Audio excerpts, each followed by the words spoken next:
اسلام آباد ترنول پھاٹک کو آبنۂ حرمت سے تشبیہ دینے والا شہری گرفتار، ملزم کے وکیل نے ساری کہانی بتا دی۔ وہ ایک حافظ قرآن ہے، بچوں کو قرآن کے لیے جاتا ہے اور ساتھ وہ پانی کا بھی کام کرتا ہے، ڈسٹریبیوٹر بھی ہے۔ ترنول پھاٹک کو بند کر دیتے ہیں، 2 گھنٹے وہاں پہ سٹاپ کرنا پڑتا ہے۔ ترنول پھاٹک کو آبنۂ حرمت سے تشبیہ کیوں دی، اس متعلق بات کرنے کے لیے ہمارے ساتھ ان کے وکیل عدنان ظفر کھوکھر صاحب موجود ہیں۔ ساری تفصیلات جانتے ہیں۔ سر بہت شکریہ، آپ نے ہمیں وقت دیا۔ یہ بتائیں کہ آخر معاملہ ہے کیا، اس شہری کا نام بتائیں اور پھر اس نے کہا کیا تھا؟ اس کا نام ہے خرم نذیر۔ اس کے والد نے مجھ سے رابطہ کیا اور اس کے بیٹے کو اریسٹ کر کے پولیس مقامی عدالت میں پیش کرے۔ خرم نذیر نے ایک دن پہلے جو ترنول پھاٹک ہے اس کو آبنۂ حرمت کا نام دیا کہ ترنول پھاٹک اگر بند کر دیا جائے تو ہمارے تمام مسائل حل ہو سکتے ہیں۔ اس بات پہ یہ چیز اس نے سوشل میڈیا پہ موو کی، واٹس ایپ پہ کی۔ اس بیس پہ مقامی پولیس تھانہ ترنول کی اس نے اس کے خلاف FIR کر۔ دیکھیے، ایک شہری کا اس میں کوئی ایسی انلیگل ایکٹیویٹی نہیں ہوئی، نہ ہی کوئی اگینسٹ آف لا یا اسٹیٹ کے خلاف اس نے کوئی ایسی بات نہیں کی۔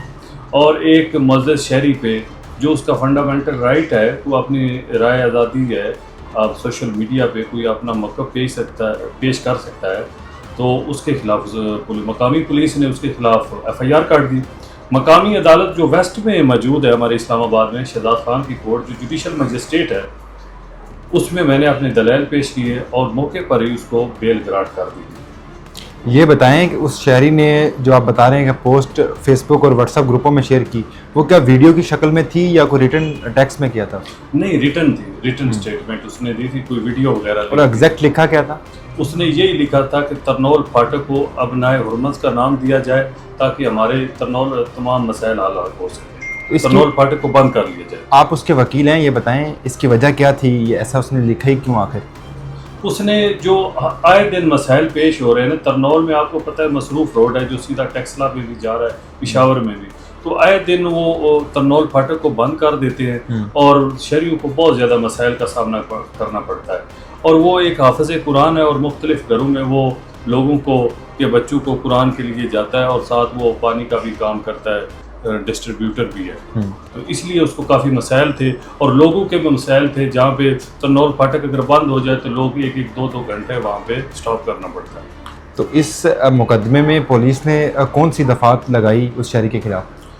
پولیس نے اس شہری کے خلاف 188 اور 511 اور 341 PPC دفعات لگائی تھی، اور موسٹلی یہ دفعات جب کوئی آپ دفعہ 144 نافذ ہو تو اس کے خلاف جو ہے وہ کی جاتی ہے، لیکن دفعہ 144 ان دنوں نافذ نہیں تھی۔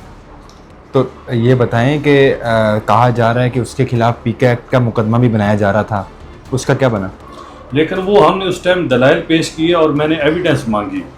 اگر PK ایکٹ بنتا ہے تو میں نے کہا کہ ہمیں کورٹ کو ایویڈنس پرووائڈ کیجیے جو موقع پر مقامی پولیس والے پرووائڈ نہیں کر سکتے، ان کے پاس ایویڈنس موجود نہیں تھی۔ تو اس کیس کی کتنی سماعتیں ہوئیں اور دوران سماعت کیا دلائل ہوئے؟ یہ سیم ڈے میں میرے 15 to 20 منٹس کے دلائل تھے، سیم ڈے میں بیل گرانٹ کر دی گئی تھی، جو 50,000 کی شورٹی پہ بیل ملی۔ تو ذرا سماعت کا حوال بتائیں، جج صاحب کے کیا ریمارکس تھے، آپ نے کیا دلائل دیے؟ جج صاحب نے یہ کہا کہ اس پہ PK ایکٹ لگتا ہے۔ میں نے کہا سر، آنریبل کورٹ پہلے ایویڈنس مانگے ان سے، مقامی پولیس سے، اگر یہ ایویڈنس پرووائڈ کر سکتی ہے تو PK ایکٹ بنتا ہے، تو FIR میں مینشن کیوں نہیں کیا؟ ان کو مینشن کرنا چاہیے تھا۔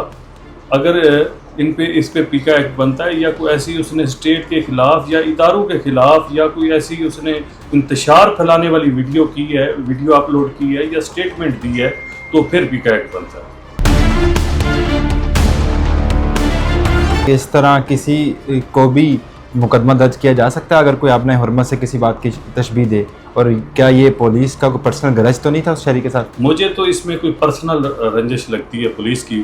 کبھی پاکستان میں اب کوئی ایسا قانون نہیں آیا کہ آپ اپنی رائے پیش کریں۔ ہر جمہوری نظام ہے، ہر شہری کو یہ فنڈامنٹل رائٹ ہے کہ وہ اپنا اظہار یکجہتی اداروں کے خلاف نہیں، میں کہوں گا اداروں کے حق میں ہمارے ادارے ہیں، تو ہم اپنے اداروں کے ساتھ ہیں، ہم اپنی پاک فوج کے ساتھ ہیں، ہم جوڈیشلی سسٹم کے ساتھ ہیں، لیکن جو تھانہ گیری ہے میں اس میں آلریڈی ایک ویڈیو بیان دے چکا ہوں کہ میں اعلیٰ افسران سے اس میں ڈی اے جی ہے ہمارے اسلام آباد پولیس کے رضوی صاحب ہیں ایس ایس پی صاحب ہیں وہ اس بات پہ نوٹس لیں.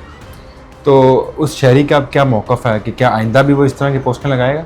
اس شہری نے کہا کہ میں اپنا جو میری اپنی کمیونٹی ہے وہاں پہ ترنول میں اگر ان کو ایسے مسائل پیش ہوں گے میں ریاست کے خلاف نہیں لگاؤں گا لیکن میں ان کے حقوق کے لیے لازمی لگاؤں گا.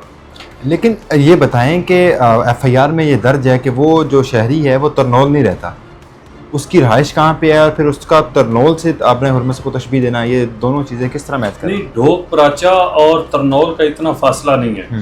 جو ڈھوکے وہاں پہ موجود ہیں، ڈھوک رمضانیہ ہے ترنول کے پاس ہے، سرائے خربوزہ ہے، یہ سارا جو ایریا لگتا ہے تو یہ وہی روڈ یوز کرتے ہیں ڈیلی بیسس کے. ان لوگوں کا اسلام آباد میں آنا جانا ان کا کام اسی روڈ سے ہی ہوتا ہے. تو اس کے بعد اب اس کیس کا کیا سینیریو ہوگا کہ ایف آئی آر خارج ہو چکی ہے؟ نہیں، ابھی ایف آئی آر خارج نہیں ہوئی، ابھی اس کا پرچہ ریمانڈ آنا ہے.